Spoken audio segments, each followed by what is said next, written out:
What's good, everyone? Welcome to Docs Outside the Box. I am your host, Dr. Nee. I am joined by my lovely co-host, Dr. Renee. Woo! all of that, just to say who you are. All of that. Yeah. Okay, all right. Guys, her head is getting bigger and bigger each episode as we go on. It's crazy. It's About crazy. that action. But no, listen, since you've been on the show, it's been really great. We've seen a big uptick in downloads. But before we jump right into everything, let's just quickly tell people what the rundown of what this episode is going to be. So listen, we're going to be answering a question from a listener, and it's going to be about being an independent contractor. And in this case, being an independent contractor and playing hardball with a hospital. And then number two, which just came fresh off the Twitter sphere, Hasan Minhaj, the comedian who kind of got roasted by a bunch of DOs and the AOA and all these different social media DOs, social media streets, you know how it is.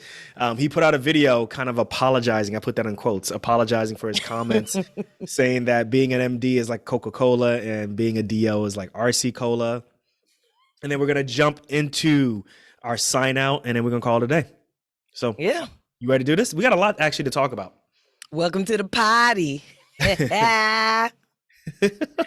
Somebody's excited. So everyone who's looking, my background looks different. If you're watching on YouTube, the background looks different. We're taking this on the road. I am on a locums assignment somewhere in the middle of, I'm not telling you where, because I don't want people to know where I work at. And, it's better. I feel more free when I'm down here. I feel like this is like a little bit of a studio. Do you hear a little bit of an echo?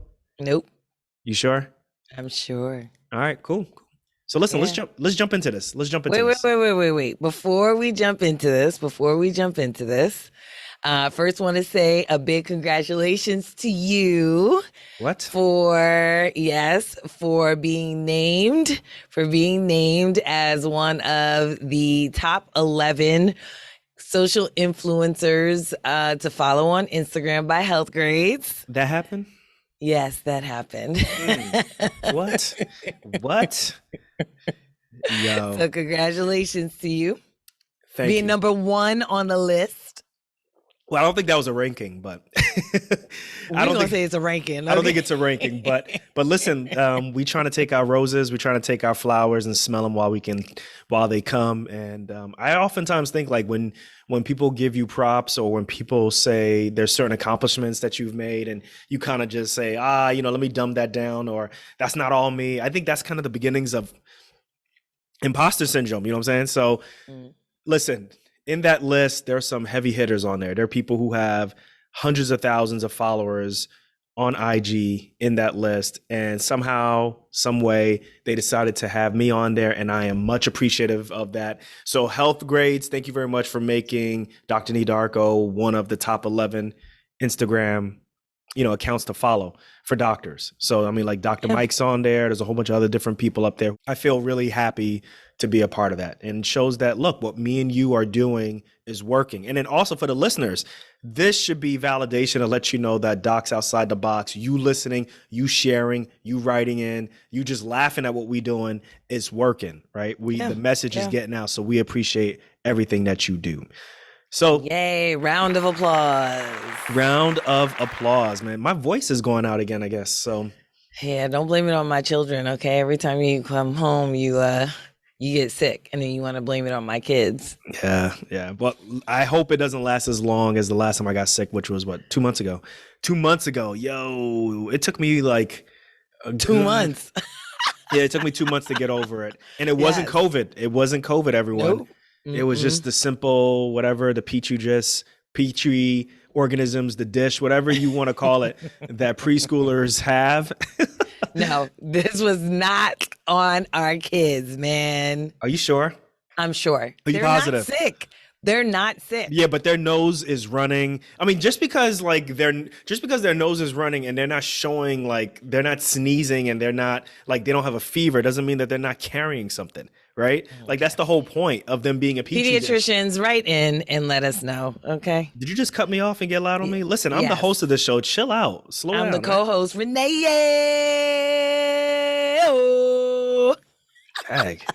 Someone's head is big. But listen, let's jump right into this. So let's jump right in. We got a lot to talk about. So we're going to get into this question.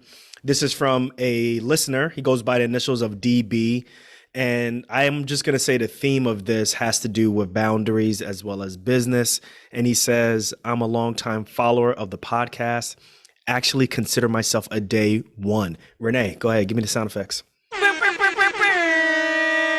what I'm talking about. Alfred, give us some sound effects for that. Christian, give us some sound effects for that on the audio experience. But he says, I have a specific locums question to ask of you. Sorry if it's too long. I have an independent contract as a locums OB with a hospital. I am currently under renegotiation to increase my rate for 2022. We like that. We like when you increase your rate. Always increase your rates. And he says that active talks as of the last 48 hours. Ooh. This morning, I got a text from one of the employed MDs at the hospital about coverage dates for January, February 2022.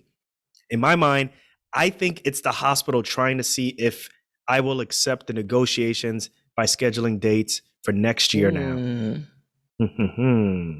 What should I do? And he gives us 3 options, or I think more than that. Let me see.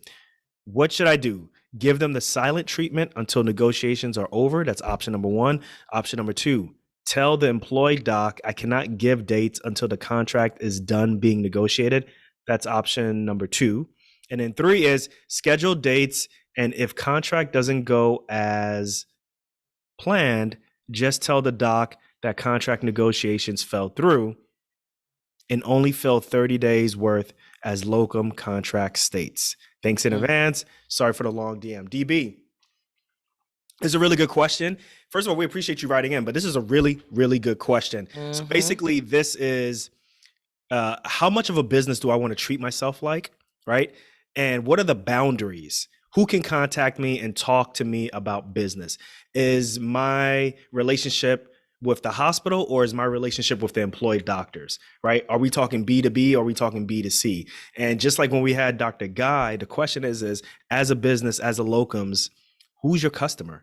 Is it the employed doctor in this situation or is it the hospital? So I'm just going to really quickly just talk about what exactly an independent contractor is for those who are listening who don't know what that is. So independent contractor, sometimes you may hear people say as a locum, sometimes they may even say 1099. Basically what that is you as a doctor have an agreement with the hospital that you are going to perform a certain set of duties for the hospital, okay? And as a result, the hospital can't tell you when to show up. They can't tell you how to work. They can't even tell you how often to work. Okay. They can't even make you wear like the logos. They can't even make you wear a white coat. You literally are just a vendor. You are a free agent coming to provide a certain set of duties. In this case, OB duties for the hospital. Okay. Any of the committees that a normal employed doctor would be a part of or have to be a part of, or any obligations like that, you ain't got to do any of that stuff. Okay. Now, that's one way of looking at it. In exchange for having all of those freedoms, you get paid a certain fee to deliver babies, to do all of the different things that you would expect an OB doctor to do, right? But when you get paid, you don't get paid like a normal salary doctor. You get paid a higher amount, and this higher amount is not taxed, right? So you get a large lump payment. And also you're getting this large lump payment because there are no benefits that come along with this relationship that you have with the hospital. And by benefits, I mean there's no life insurance, there's no 401k, there's no health insurance, there's no, any of the other fringe benefits, gym membership, all these different things that you as a salaried employed doctor don't use anyway. Right? People No don't be PTO. no PTO, any of those things. No begging for PTO. None of those things don't come in at all whatsoever. Okay. So because of that, so rather than get paid, I'm just going to make a number up. If you normally get paid $100 a week as a locums doctor, you should be expecting to get realistically maybe like $130 to $150 a week, right? And you use that extra money to buy those benefits on your own. You go into the market and you buy healthcare, you get your own solo 401k, you get your own you get your own medical malpractice, right? So that is the whole point of being a locum tenens, or being an independent contractor. And people like it. Like, people like it because you can come and go as you please, right? So if you want to work and you want to travel, just like Digital Underground song, do what you like. Do what you like. Right? You can do any of that stuff, right? So if you want to work extra and make more money for loans, you can what, Renee? Do what you like. And do what you like, right? If you want to work in the Falkland Islands, if you want to work in other parts of the world, right, and get paid for it, and then come home and whatever you want to do, you can. Do what you like. So rest in peace, Shock G. Rest in peace, or not even rest in peace, Digital Underground, but shout out to Digital Underground. But listen, we're joking around, we're having fun, but seriously, like you can do whatever you want to do. You guide your hours and all those different things, but that's not the point of this question. I just wanted to just give a quick primer for those, particularly like the pre-med students, or even the there's even some attendings right now. They don't know what locums are, so I just wanted to let them know about this. So, what do you think about this? Yeah, I think so. With regards to the question, what he should do. First of all, I think it's very interesting that he kind of picked up on a subtlety potentially that the hospital is trying to kind of take the temperature of what this negotiation is going to look like, maybe through the employed doc to kind of ask him, hey, can you give us some dates to just kind of see where he's at, right? So I think he picked up on some subtlety that maybe perhaps, right? I mean, we're only guessing here that the hospital just kind of wants to see where his head is at with regards to his desire to work. So the thing about this question is, I think that he wants the hospital to see him as a business. And if he's going to want the hospital to see him as a business, then it's important that he function like a business. So I don't think that he should give the hospital, or rather this employed doc, the silent treatment, right? So you want to set up the expectation of professionalism, right? The way that you would want them to deal with you, you want to deal with them. And so even though this doctor isn't necessarily representative of the hospital, right? Because I'm assuming that this employee doc is probably not the person with whom he's doing the negotiations. You still want to conduct yourself in a very professional way, because at the end of the day, when you do work, you are going to be working with these employed docs. So I would say definitely answer the question, but you don't necessarily have to give dates. I would not give them any dates that you will be working. You obviously have a contract that's on the table, and you just let them know that, listen, once I know more, then I'll be able to tell you whether or not I'm going to be able to give you some dates. But until such time, just hang tight. I oftentimes, like, how he said that, is it the hospital, like is this guy like a sentinel for the hospital, or is this guy like a double agent for the hospital? Oftentimes I think that it's never that. That's not the case, right? Like, I don't think that that's ever really the case. I think we have it in our mind, like maybe that's what they're doing. But I think in a business standpoint, I don't think that's what they're doing. I could be wrong about it, but I think more times than not, that's not the case. I think this employee doctor probably just wants to know, hey, when am I going to be on call? When am I going to be on call, and when am I going to be off? So the two things that I picked up from his thing is, it says in quotes, I have an independent contract as a locum OB with a hospital. Right, that's what his words are. And then the next one is, the morning I got a text from one of the employed MDs about coverage dates for January, February 2022. So I really picked up on those things, because you have an independent contract as a locums with the hospital, not with the employed doc. So all of your communication in terms of, the negotiations, even dates, I think should be primarily with the hospital. I think you should treat yourself as if you are a vendor. You should treat yourself as if any type of other company that's working with the hospital.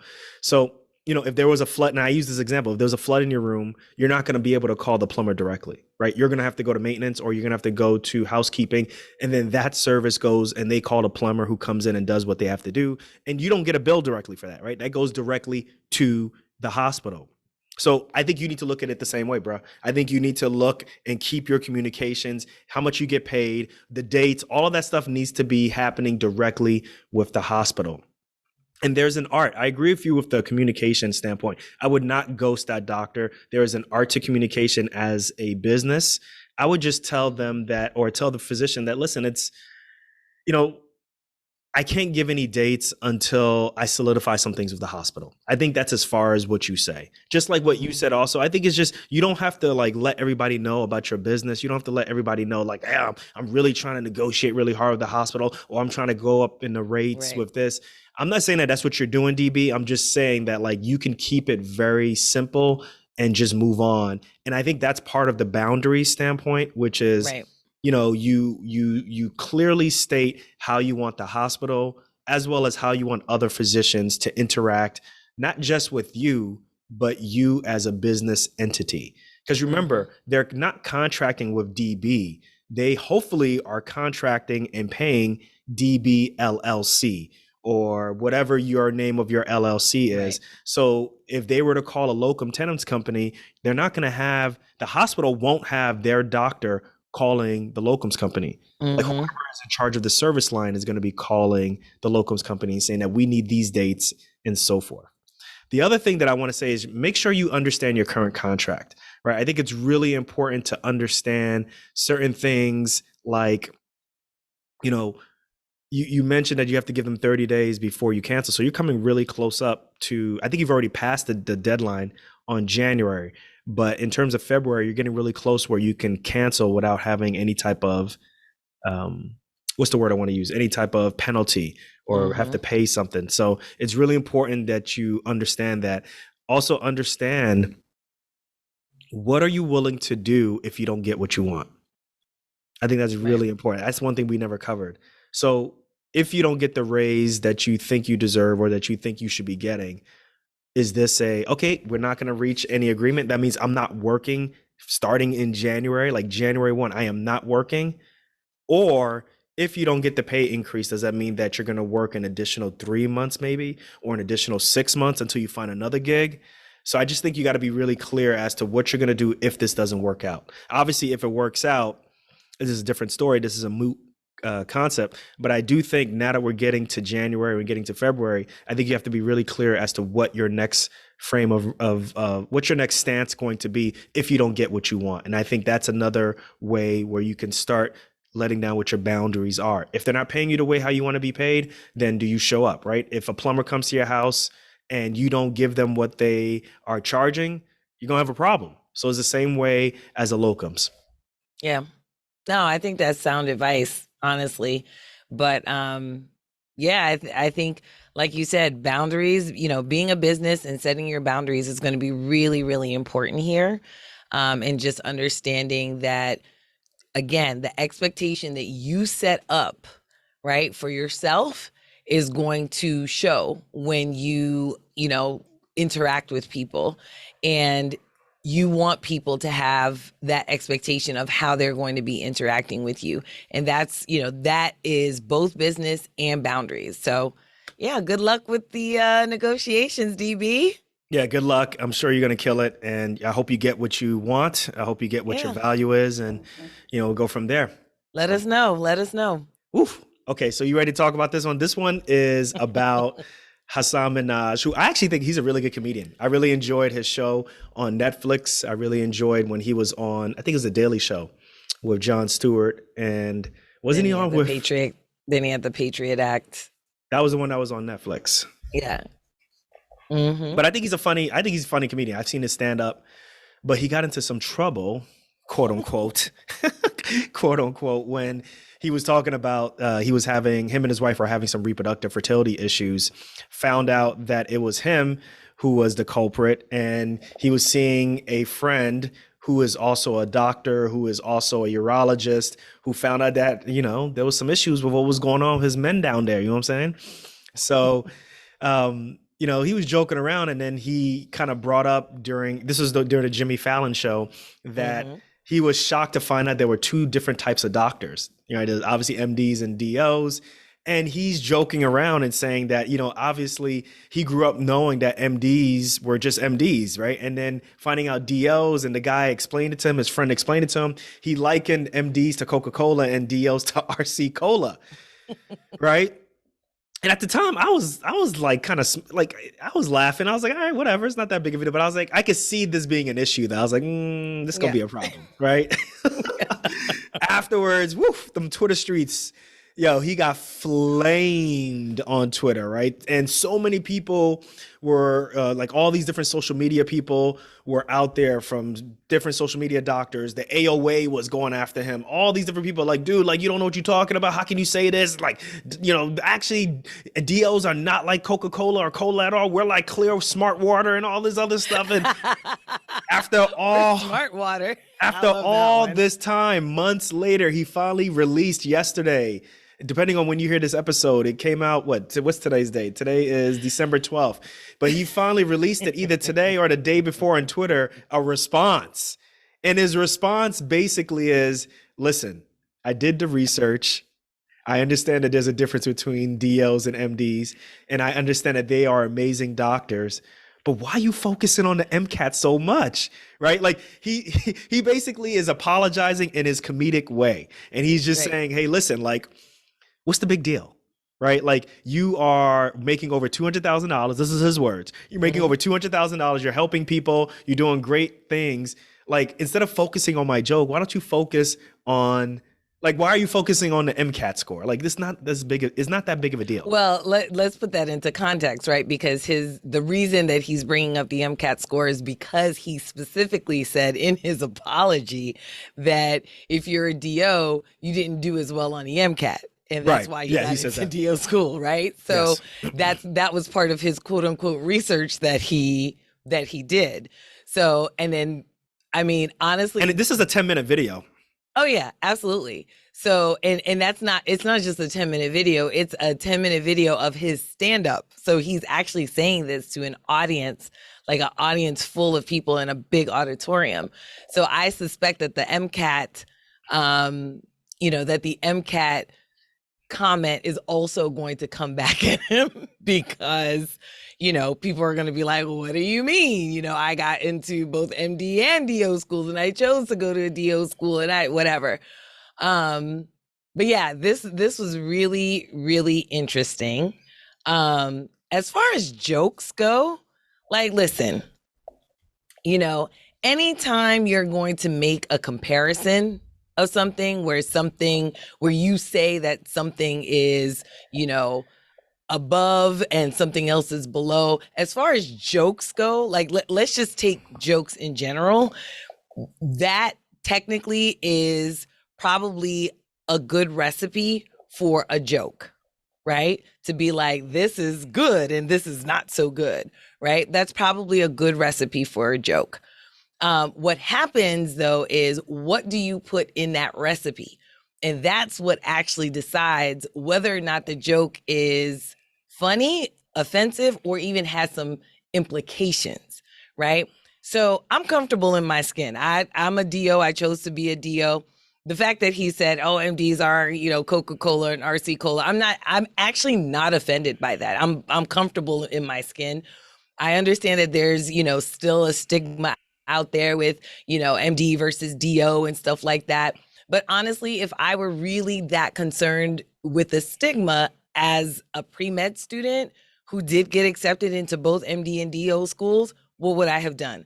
I would have chosen to go to an MD school if I was so concerned about the stigma, but I wasn't. And so I'm still not today. So I don't really care what people think, about, my, me as a physician. And well, you work specifically with pre-meds and the decisions they make. So let's talk about that. Let's talk about that. What are you saying to them?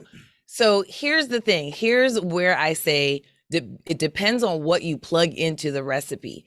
Because where my eye roll came in wasn't because what he said, oh, it was so offensive.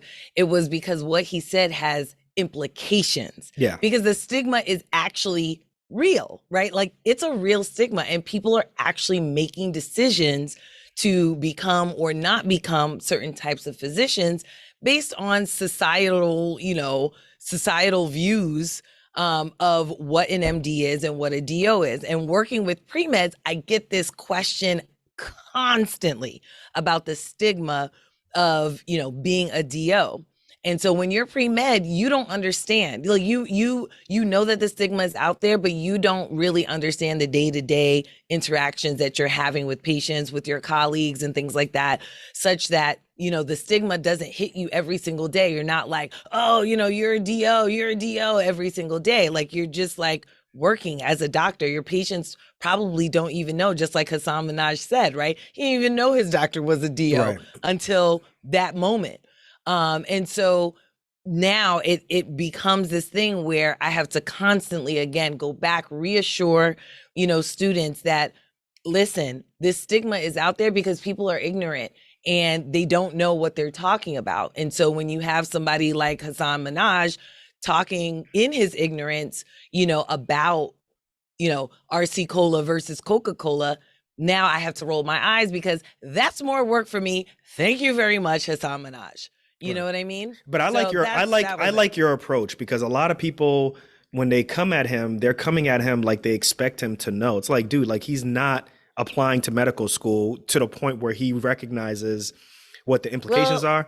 Wait. He did apply. He took the MCAT. That's what I was going to say. He took the MCAT. That's what I was going to say. Because here's the other thing. Yes, Hasan Minhaj did take the MCAT. And apparently even his MCAT was too low to get into a DO school. But okay, so that's well, that's the whole point. But that's the point of his comedy. That's the point of his comedy, is that he what do you call it? He makes fun of himself constantly, or he makes fun of how he's doing in comparison. Like, I've seen his other stand-up, not related to this. His stand-up is about being raised, in a Eastern Indian, is it Eastern? Wait, Eastern, Eastern Indian household, right? Mm-hmm. And like the expectations are high, right? And there's these jokes that they have, like, if you're not successful, then you're this. If you're not getting this on your MCAT, then it's this. If you go into business, then it's this. Like, right. That's how he jokes. So when he made the joke the first time, I was like, whatever. Like, he obviously respects his friend. Obviously, he got treatment from his friend. It's just that these type of jokes that they float around and blah, blah, blah, blah, blah, blah, blah, they don't take it seriously, but it's the implications. Right. That you have to be a little bit concerned of. It's the same thing here when he talked about the MCAT score, right? He keeps harping on, the people who went to DO school, their MCAT scores weren't as good. It's like, all right.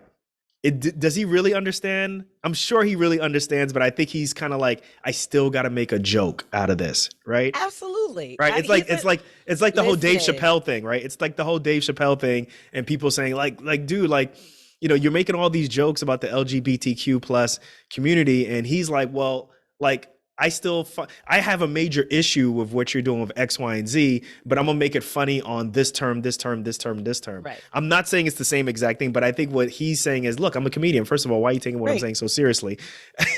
And then second of all, I'm going to apologize to you, but I'm going to apologize to you in my comedian way. And that's what he's doing. That's how I look at it. So yeah, absolutely. Absolutely. I mean, he is a comedian at the end of the day. And, it's important for people to kind of understand that, if you're going to be getting your information from comedians, then you probably need to rethink about, where you're actually going to be getting your information. But the problem though is what do you do when it's not like you're looking for your information from a comedian? It's what if you don't know that you shouldn't be getting your information from a comedian? Correct. But again, that's so. For kind of to touch upon what you said before about,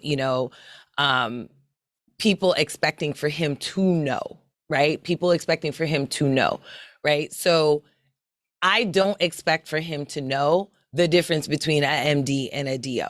Like, I don't expect him to know. But he also needs to understand that potentially anything that he says might have an implication. Like you said, if you make a joke about a certain community, about a certain race, about a certain whatever, right? And it truly is stigmatized, then you have to understand that what you're saying may have some sort of implication, even if you did not intend it to be that. And so, when he apologizes, he's going to apologize in his comedic way, and it's probably going to have yet another backlash. But, it is what it is. Hasan Minhaj, probably in his family, they're like, oh, you didn't become a doctor, so now you're going to be the perpetual court jester. Okay, fine. You know what I mean? And that probably which he talks about. He talks about Absolutely. in his He's previous yeah, comedy. he's very self-deprecating, right? Yeah. Like he's very And it works. self-deprecating. And it works for him, right? It makes him a lot of money. It makes him a lot more money than any MD or DO. Okay. And you know, So I'm hard on comedians. yes. I'm very Yes. hard on comedians. And for me to think that he's funny, he's got to be funny. He's pretty funny. He's not laugh out loud funny. He's well, for me, I think he's more than a chuckle funny. I think that's You gonna get me started on this, huh? yeah, I think he's more than a chuckle funny. I mean, Hasan Minhaj is, he's like the person that didn't go into politics, but he likes to make a lot of jokes about it. You But know what I mean? I find myself laughing at his jokes. I'm not think saying he's I don't laugh. No, I'm not saying it. What I'm saying is that I agree with you. I think he's more than chuckle funny.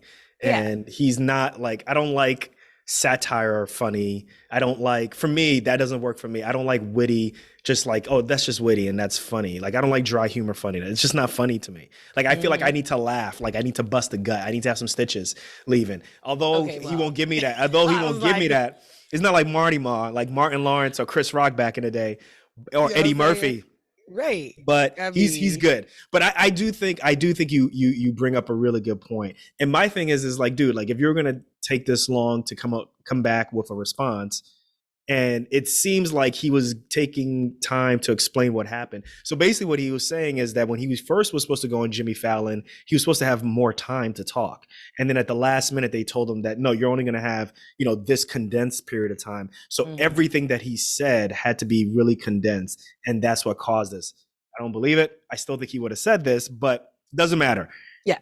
But if you're going to spend this much time, like, 2 months, I think it's like 6 months ago that he came out with this, you might as well just do the research and find out exactly what's going on so that, yes, you can, make a joke at the end, but at least you're coming from a very informed, not ignorant position. But enough of that.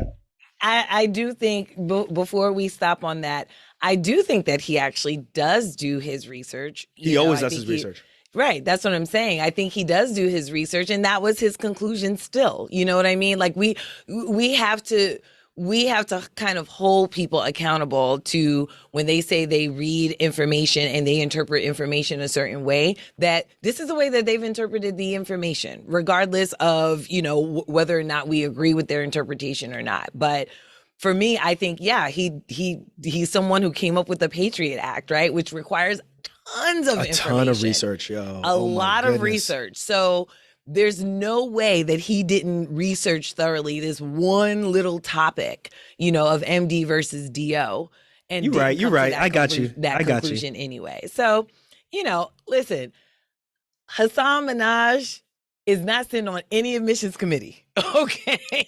So Hasan Minhaj has never been in front of a medical school admissions committee. So don't get your information from Hasan Minhaj. He's just a comedian and nothing more than that.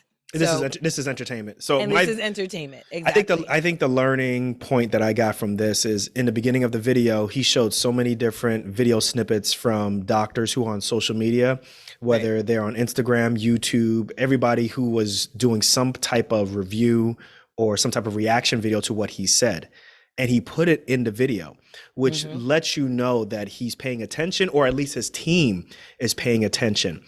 So oftentimes when people say things like this, we have to realize that maybe our marketing as doctors in general, specifically in this case as DLs, is not very good. And we really need to rely on social media more and realize that we can't rely on people who are outside of the field to define who we are, whether we are MDs or DOs or whatever profession we may be. Like, we really have to take the opportunity now to go and define what we see and define who our audience is and let them know exactly what the expectations are. Waiting for someone else to come down and talk about, how great a DO is in comparison to an MD, this is what could happen. Right. So I think that everybody who was featured in those videos, I forget some of their names, but some of the people who were featured, y'all should double down on this.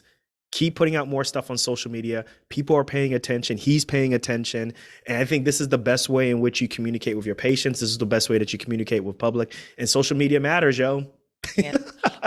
And remember, this came on the back end, if you remember, Trump's. where Yeah, when someone had said that basically Trump's doctor isn't even an MD. There was a whole bunch. There was like a couple of prominent Right. news sources who were like, he's Yes. not even an MD. What is he talking about? Right, exactly. So he's not even an MD, and Trump's doctor actually was a DO, was an osteopathic physician. Yeah, we did an And episode on so, that. We had a yeah, lot of people listen to that. That was the DO Lives Matter. That's when we yeah, had Dr. Thais, we exactly. had Dr. Tyree, we had Dr. Jen Cotto. Shout out to Dr. Jen Cotto. Yo, she killing it on TV right now. Yeah, She's yeah, that she much is. closer to having her own TV show. She's Yeah. killing it. So that came on the end of that. And don't forget, remember what happened before that? The figs. Oh yeah, the figs one. Yeah, yeah, Yeah, that's true. remember Yeah, so figs with the there was a lot upside of people. down So book? people were very. Yeah, it It was was like a okay, scab that yeah, hadn't healed. It was a scab that hadn't healed. And then here comes Hasan Minhaj and he's like, rip off that freaking scab and like just opened up the wound again. And I think that also contributed to the fact that he saw the backlash that he saw. Because honestly, had he just said it and nothing else had happened, yeah, I think people would have been upset, but I don't know that people would have come after him the way that they did. And so, yeah, social media definitely does matter. But we have to look at that timeline as well and just be like, okay, well, what actually was happening during that time? And yeah, yeah, he yeah, basically yeah. he got the pop. Yeah, he did. He did. Hey guys, it is time now for the sign out. So remember, this is the part of the episode where we tell you what's important, but we do it in a very targeted, quick way so you can get on out of here and take some action. So listen, I'm going to jump No right into it. Haitian goodbye. No, I'm going to jump into this and talk about Video Music Box. So when I was prior to high school, let me tell you something right now. In the New York, New Jersey, Connecticut, we call that the tri-state area. There was this show that started in 1983 called Video Music Box. It was extremely local, and this is where like Mary J. Blige got her jump off. This is where Nas got his jump off. This is where Jay-Z, Biggie, Tupac, everybody. This was the place where you wanted to get the latest and greatest of what was going on in rap and in hip hop. And this Mm-hmm. channel was not on regular TV. It was on a channel called UHF. Okay. For y'all who remember, like your TV used to have two knobs, right? The bottom knob was channel 2, 4, 5, 6, 7, all the way up to like channel like 11 or 13. And then on top of that, it had these higher frequency channels. And Mm-hmm. Video Music Box was on UHF, channel 31, WNYW. No Mm-hmm. commercials, and it was just from like 3:30 to like 4:30 or 4:30 to 5:30. I couldn't remember. It'd have that Houdini beat. Din it, din it, Dun, din dun, it, dun, it, din it, dun, dun, it, dun, it, din it. dun, it. Yo, Video Music Box. I'm telling y'all, you Boom, guys do boom. not understand. For those who don't know, if you're a millennial, whatever it is, or even if you're a Gen Xer and you didn't grow up in New York City, you do not understand what it's like to live in the center of hip hop as it's growing on. I'm talking about living Mm-hmm. in New York City in the 80s and Yeah, 90s and yeah, watching this TV show and like wondering like who's this lady singing with Puff Daddy and like dressing up in all these boots and stuff and like like who's this guy Nas? Like who that? Like who are all these people? Because there was such a change from what happened in the 80s to what happened in the 90s. And Video Music Box, anyway, long story short, Video Music Box was an amazing show hosted by Ralph McDaniels. So they're doing a documentary on Showtime. It's available right now on mm, Showtime. It's done by Nas. Nas, the great poet, the great rapper. He did a documentary on this. He directed it. And actually, he nice. did this as a gift to Ralph McDaniels because Ralph McDaniels actually directed Nas's first song, which is "It Ain't Hard to Tell." Oh, really? Yeah, he did his first video. It ain't hard to tell.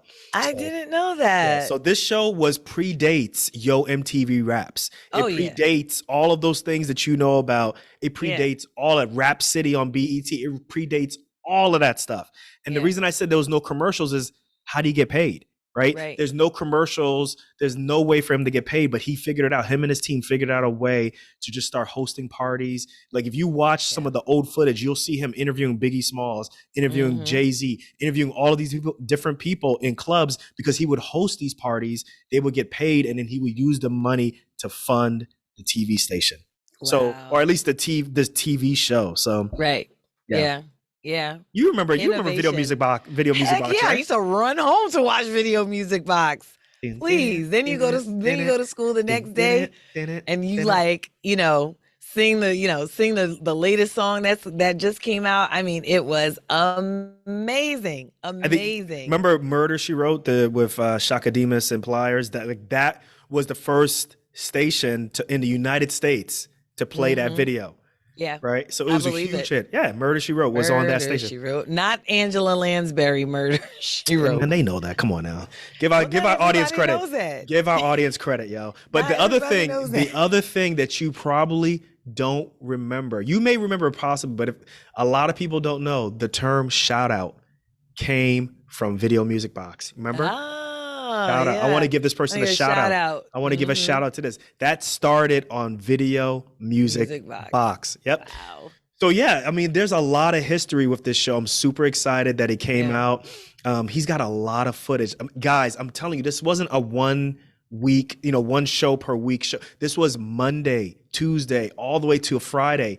Every Mhm. day, it was at least an hour to 2 hours worth of Yep. just not just music videos, but just interviews. Interviews with Jay-Z when he was like Yeah.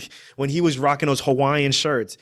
All of these people like from the get-go, like it is J. Cole when J. Cole was just starting out, right? Like Wow, yeah. it's amazing. So I want everybody to go check that out. Yeah. I'm gonna That's check that out. amazing. Yeah, I'm gonna check that I'm out. definitely gonna check that out. I mean, man, I remember watching LL Cool J Yep. He going interviewed back to Ellen. Cali. Yep. On Video Music Remember? Box. Yep. And everybody was like, what is this? Yep. What is this? But then you go to school the next day, I'm going back to Everybody Cali, watched it. Everybody watched it. profiling. Yep. Because if you didn't have cable, this was your only connection. Absolutely. And in East New York, in Brooklyn, East New York, actually, we were the last neighborhood to get cable. So I actually grew up in East New York, Brooklyn, left East New York, Brooklyn as an adult, and we still didn't have cable. Yeah. Yeah. Because it's just the way how the geography of East New York is in comparison to other places. So, Yep. but yeah, I want everybody to check that out. All right. So let's jump into something that I'm still a little, I'm not in the, I don't know how I feel about it, but I'm excited about it. It's assets over liabilities. That's what we're doing over here. So listen, guys, I spent $750 and I bought this Optimus Prime. If y'all remember, if you're a kid of the 80s like I am, Optimus Prime was the main character of Transformers.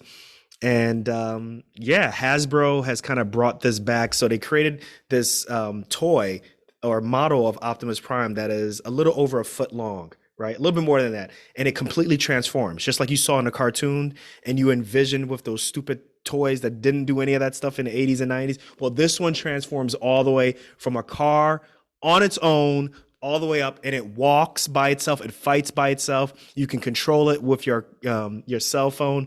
It's really dope. So they're selling it for $750.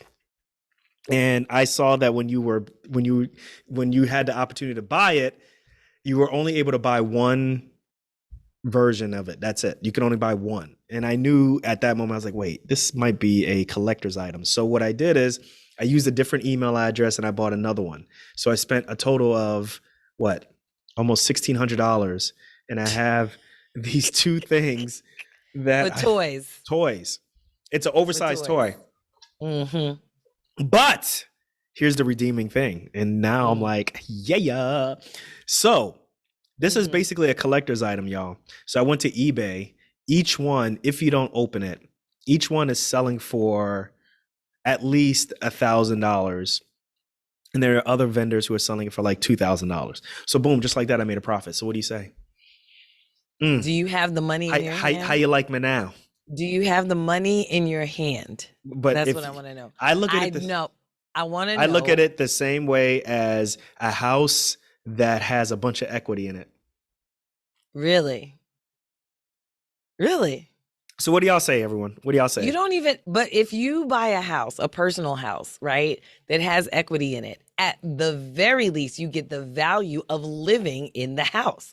Right. You're actually getting some value out. I get to come into this house. I get to be comfortable in this house. I get to sleep in this house. I get to enjoy this house. How exactly are you enjoying this Optimus I Prime just know that times two? I just know that the value is going up. That's how I enjoy it.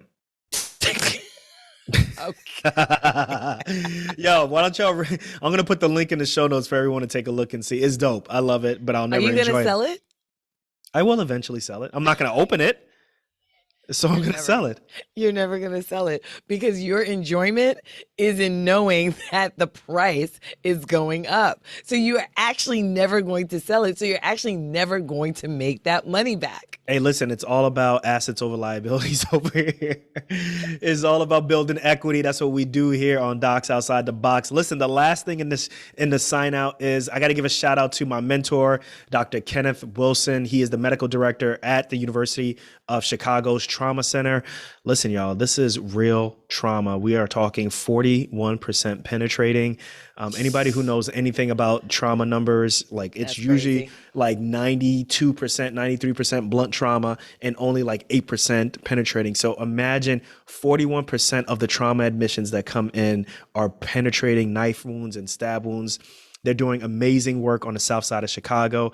And recently, the Obamas came. Michelle Obama and Barack Obama came, and Dr. Kenneth Wilson got an opportunity to give these guys a tour of the special work that they're doing there. So I just wanted to, just from the bottom of my heart, give Dr. Wilson, as well as the other trauma surgeons there, props for what they're doing. It's about time that y'all are getting recognized for the great work that y'all are doing there. And prior to the trauma center opening up, like 3 or 4 years ago, like everybody who was injured on the south side of Chicago had to go like out of the way to like Northwestern and all these other Mm, places that were hmm. taking them out of the community because there was no trauma center in the community for Right. a while. So it's really good that they have this there. Wow. Yeah. That's a lot of trauma, but that's Yeah. really good for Ken. Congratulations to him. That's Dr. Wilson And to you. congratulations to Ken. And don't forget, when I met Ken Wilson, I wasn't attending. So, Oh, well. Anyway, listen, shout out to you, Dr. Wilson. Dr. Ken Wilson, we're really proud of you. So, I just want to say, really quick that sometimes people, you're fighting for something and you're trying to get something and yeah. it's just not showing up for you. And sometimes you just have to change positions and that opportunity, that door will open up for you. And that's what happened with Dr. Wilson. And I'm just super proud of him and the work that he did representing Howard University as well as Morehouse. When I trained under him, he taught me everything, gave me so much confidence and swag. And I really, really appreciate that. Swag. Did he So give you listen, swag? he gave me swag. He gave me No, I swag. think he kept the swag for himself because I don't know that you that swagalicious. They call me Swagoo. No, they don't call me Swagoo. Hey, listen, and on that note, everyone, listen, this is getting long enough. We have got to end this conversation. We're going to end this show, Docs Outside the Box. Listen, DB, thank you so much for writing in for your question about business as well as boundaries. And also, Hasan Minhaj, do better, man. Listen, I love you from a comedian standpoint, but listen, do better, do more research, and just come on, man. Do better. Come on, do better, man. Come correct, yo. Come correct. And make sure you all check out Video Music Box, the documentary on Showtime. And let me know what y'all think about this Hasbro Optimus Prime. I'm gonna put the links in the show notes so you to go check it out. And shout out to all the trauma surgeons, including Dr. Ken Wilson at the University of Chicago Trauma Center. We're going to catch y'all on the next one, y'all. Hey. Peace.